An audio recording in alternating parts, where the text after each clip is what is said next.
Let's talk a little bit about feminine energy, masculine energy, and what that really means. A lot of women are not aware of the fact that they are shrinking when there are men around. I recorded this a few days ago, and then yesterday I happened to see this funny video. Men don't like loud women.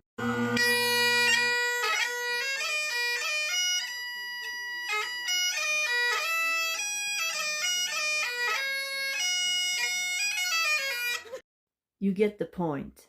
Basically, a man that does not like you being yourself, being expressive, is that someone you want to be with? But keep on listening to what I'm going to say next. What does that mean? It means that when you really pay attention, men will not shrink themselves. They are not going to make themselves smaller or take up less space. And women are usually going to start taking up less space, shrinking themselves.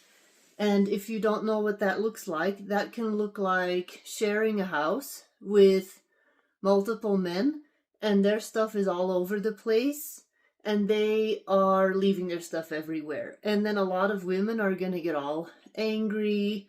They're not going to say anything, or they are going to just shrink and make themselves smaller and take up less space because they don't want to create controversy.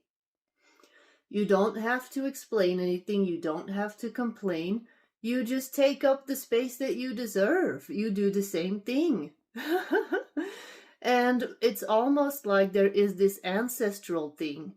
There is some kind of thing that is historically just programmed into women where they find that they are just not doing that as easily as men, because it does not fit in with feminine energy, being loud, being big.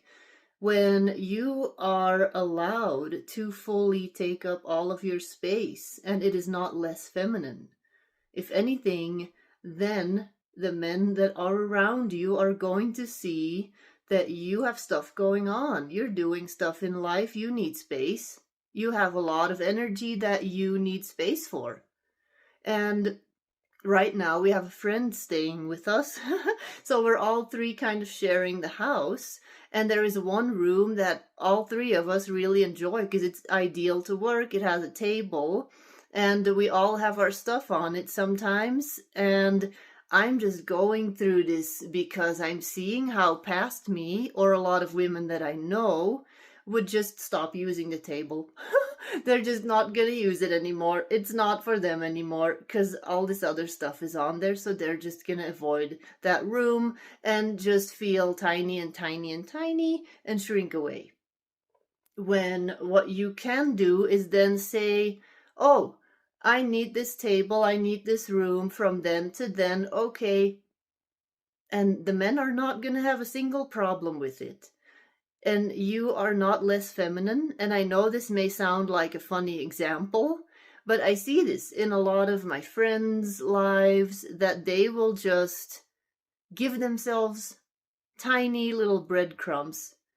And then they are going to blame the men in their life for not seeing these things, when it is your responsibility to speak up for what you want. And you are not any less feminine for doing these things. If anything, you are making it clear, you are bringing boundaries, you are bringing compassion for yourself and for everyone. So if you recognize this, and it may not look like the table that everyone is sharing, it may look completely different. It may look like talking. And another thing that a lot of women hear is, oh, when you talk too much, you're not very feminine. You need to be quiet and just listen and receive and blah, blah, blah, blah. There are women who are natural storytellers. I am one of them. And if I'm in a conversation with men, a lot of women will make themselves smaller in the conversation with men. It is subconsciously because you're intimidated by these men having a conversation that's very action driven, that is initiative taking, and it is not any less feminine to then receive. Receiving is a feminine quality, and alchemizing, transmuting, and then creating insights, sharing this is very feminine. So don't make yourself smaller in conversations, in space that you share, because men will appreciate clarity. They will appreciate you being yourself. And that is the most relaxed feminine energy that you can have. And if you want to learn more about or listen to more about this, I have a whole podcast, and it's called The Alchemy of Love. And it's not necessarily about this specifically, but it is also about feminine and masculine energy. You can find more information in the description.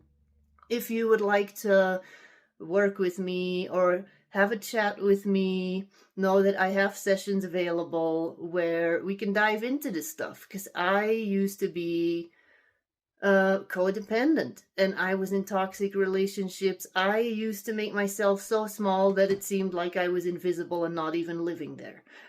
So that's why I'm making these videos. So let me know if this speaks to you. Then I would like to meet you in a reading, in a call, and read the description for more information.